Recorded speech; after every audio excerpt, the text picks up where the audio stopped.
અને એક ચક્ર પૂર્ણ કરે એટલે ફરી પાછો બિંદુ પર આવશે એટલે આપણું અંતિમ સ્થાન પણ એટલે કે વિરાટ કોહલીના સ્થાનમાં ફેરફાર થતો નથી એટલે અહીં વિરાટ કોહલીએ કરેલું સ્થાનાંતર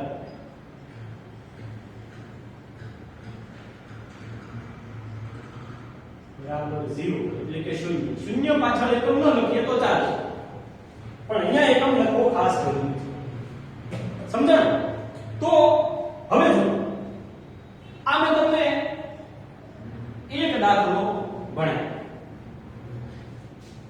આમાં જો બીજો એક દાખલો તમને હોમવર્કમાં